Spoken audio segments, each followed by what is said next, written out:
फिर आज की वीडियो स्टार्ट करते हैं। पिछली वीडियोस में हमने प्रोबेबिलिटी के बारे में जाना था कि प्रोबेबिलिटी क्या होती है, और एक्सरसाइज इसकी 15 चैप्टर की 15.1 एक्सरसाइज के हमने 5 क्वेश्चंस कंप्लीट कर लिए थे। आज हम 6 क्वेश्चन से करेंगे, ठीक है। तो 6 क्वेश्चन बोल रहा है रेफर टू टेबल 14.7 चैप्टर 14। उसमें एक टेबल दी है जो कि मैंने आपके सामने बना दी है। तो वो टेबल क्वेश्चन क्या है उसका वो पढ़ लेते हैं। A teacher wanted to analyze the performance of 2 sections of student in a mathematics test of 100 marks. ठीक है। Looking at their performance, she found that a few students got under 20 marks and a few got 70 marks or above. So she decided to group them into an interval of varying sizes as follows. तो उसने क्या करा, ये एक table बना ली। अब हमारे पास question क्या है, फाइंड द प्रोबेबिलिटी। हमारे पास देखो मार्क्स दिए हैं इंटरवल में 0 से 20, 20, 30 ऐसे करके 100 तक के मार्क्स, मतलब 100 मार्क्स मिल सकते हैं। 100 मार्क्स का पेपर था और टोटल स्टूडेंट्स कितने हमारे 90 है, ये भी दिया हुआ है हमें डाटा। अब हमें निकालना है find the probability that a student obtain less than 20% in a mathematics test. तो टोटल स्टूडेंट्स कितने हैं हमारे पास,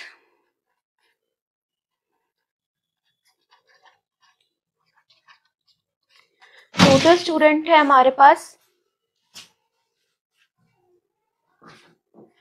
90 और मार्क्स लेस देन 20 कितने कितने बच्चों को मिले, 7 बच्चों को। तो आंसर क्या है 7/90। ठीक है।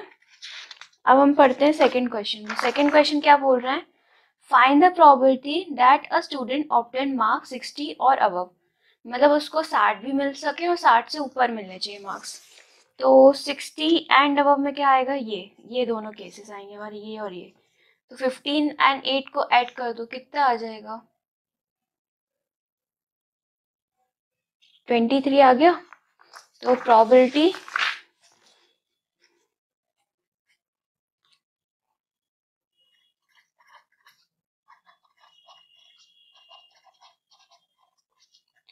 (23 बाई टोटल स्टूडेंट्स कितने हो गए 90। Question solve. सिर्फ हमें डाटा देखना है कि क्या है और उसको सॉल्व कर देना है। अब हम आते हैं क्वेश्चन नंबर 7 पे। क्वेश्चन नंबर 7 पे क्या बोल रहा है, to know the opinion of the student about the subject statistics a survey of student was conducted. The data is recorded in the following table. अब इन लोगों ने एक सर्वे करा कि कितने बच्चों को स्टैटिस्टिक पसंद है और कितने को नहीं है। तो उन्होंने फिर इसको एक डेटा के फॉर्म में लिख दिया। क्या था डेटा,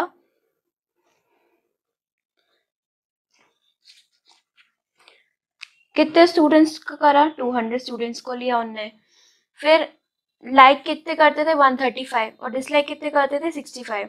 अब हमें क्या निकालना है, प्रोबेबिलिटी निकालना है कि किसी भी एक स्टूडेंट को अगर हमने रैंडमली चूज करा तो उसको स्टैटिस्टिक पसंद हो। तो हमारे पास टोटल फेवरेबल कंडीशन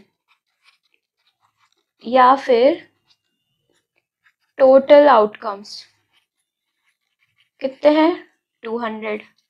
कितने, क्योंकि अपन ने कितने लिए 200 स्टूडेंट्स, ठीक है। और कितने बच्चों को लाइक है 135। तो प्रोबेबिलिटी लाइक की कितनी हो जाएगी 135/200।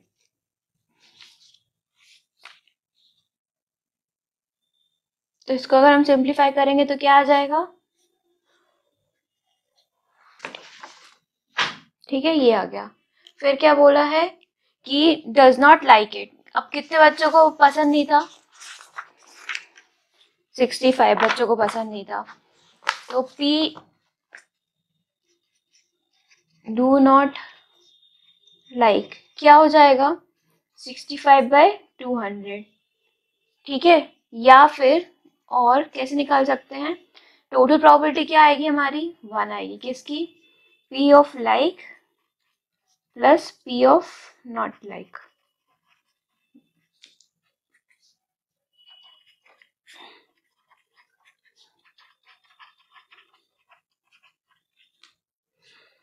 तो भी क्या आ जाएगा ये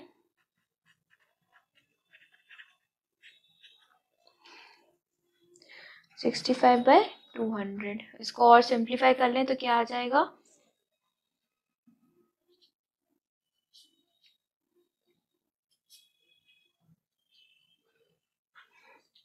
13/40।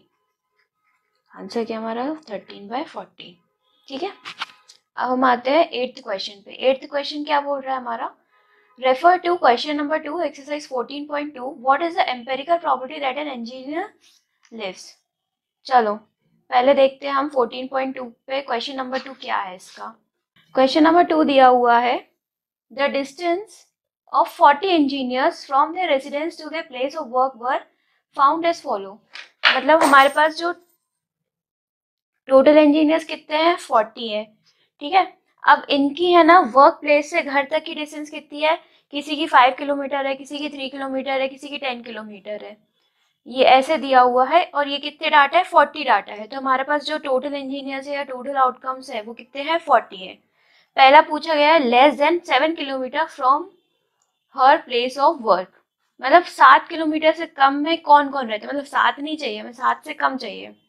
तो क्या हो जाएगा 5 1 2 और देखो 7 नहीं, 12 नहीं, ये नहीं, ये नहीं, ये नहीं, ये नहीं, 2 हो गया, फिर 3 हो गया, ये हो गया, ये हो गया, ये हो गया, ये हो गया। कितने हो गए, 1 2 3 4 5 6 7 8, 8 लोग ऐसे हैं जिनकी जो वर्क प्लेस से डिस्टेंस है वो कितनी है, less than 7 kilometre. Therefore, probability less than 7 kilometre कितने हैं, 8/40, कितना आ जाएगा 1/5। ठीक है, फर्स्ट हो गया। सेकेंड क्वेश्चन में पूछा है मोर देन और equal to 7 kilometre from their work place. चलो इसको रेड पेन या ब्राउन ले लेते हैं। कितना चाहिए है, 7 किलोमीटर या उससे ज्यादा है। तो कितना हो जाएगा, ये 8 थे, 40 - 8 वही है ना।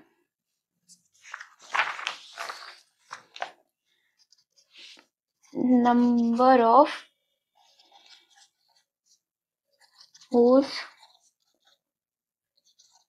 place is equal to और more than 7, कितने हो जाएंगे, 40 - 8 कितने आ गए, 32।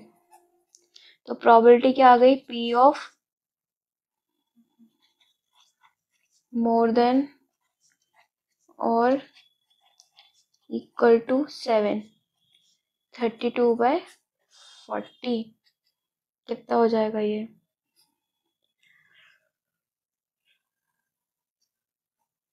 4/5। ये ऐसे भी निकल गई। इसके बाद हमें क्वेश्चन बोला है इसमें with in half kilometre from her work place. ये हो गया हमारा सेकंड क्वेश्चन, इसका सेकंड पार्ट। अब थर्ड पार्ट में पूछा है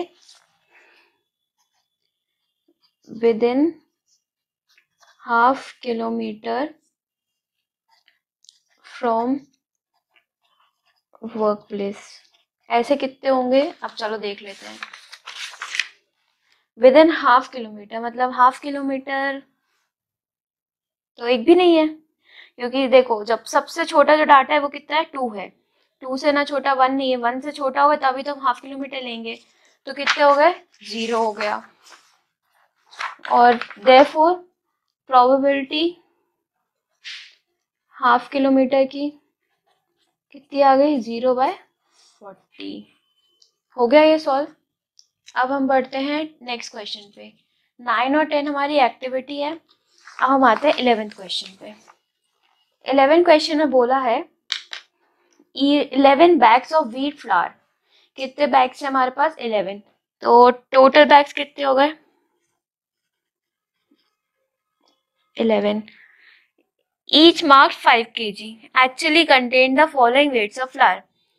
सब पे 5 kg का मार्क है, लेकिन सब में अलग अलग वेट है, किसी में 4.97 है, किसी में 5.05 है, ऐसे करके ये 11 बैग्स हैं। अब हमें निकालना है find the probability that any of this bag chosen at random contain more than 5 kg of flower. मतलब 5 kg से ज्यादा फ्लावर होना चाहिए उसके अंदर। ऐसे कितने बैग है? 1 2 3 4 5 6 7 बैग है, जिसमें कितना है? मोर देन बोला है, ना कि 5 बोला है। 1 2 3 4 5 7 bags. Therefore, number of bags with more than 5 kg of flour कितने हैं? 7. Therefore, probability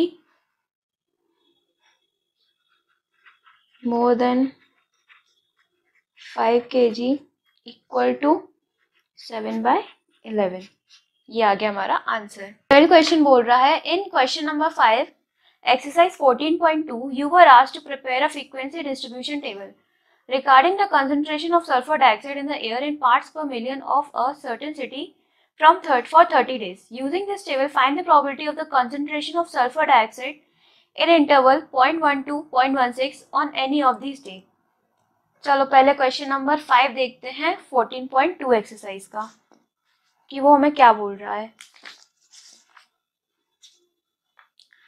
A study was conducted to find out the concentration of sulfur dioxide in the air in parts per million of certain city. The data obtained for 30 days is as follows. अब इसमें आपको confusion होगी कि यार हमें total outcomes कितने लेने हैं, तो उसमें साफ दिया हुआ है कितने दिन के लिए डेटा कंडक्ट किया गया था, 30 डेज के लिए। Therefore टोटल आउटकम क्या आ गया हमारा? 30। ठीक है, अब हमें क्या देखना है कि कंसेंट प्रोबेबिलिटी निकालनी है कि 0.12 और 0.16 एक इंटरवल दिया हुआ है, उसमें कितना कंसेंट्रेशन है सल्फर डाइऑक्साइड का। तो मतलब कितने निकालना है? 0.12 से 0.16 के बीच का निकालना है।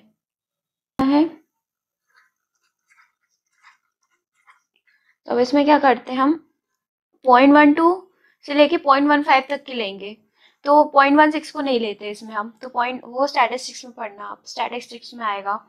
तो इसमें देखो ऐसे कौन से नंबर है, ये नहीं आएगा, ये भी नहीं आएगा, यहाँ से 0.12 आ गया, ये 0.13 आ गया, और कुछ आ रहा है क्या? नहीं आ रहा है। तो हमारे पास कितने हैं? 2 है।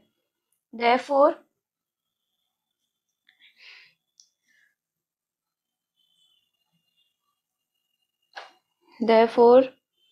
probability of concentration of sulfur dioxide in 0.12 0.16 is 2/30। तो कितना आ गया ये? 1/15। ठीक है, बस इतना सा करना था, इंटरवल निकालना था इसके लिए। वो भी question number in question 1 exercise 14.2 you were asked to prepare a frequency distribution table regarding the blood group of 30 students of class. Use this table to determine the probability that a student of this class selected at random has a blood group AB. अब हमें चाहिए है AB blood group वाला लड़का चाहिए है, और कितने स्टूडेंट्स है? टोटल 30 स्टूडेंट्स हैं।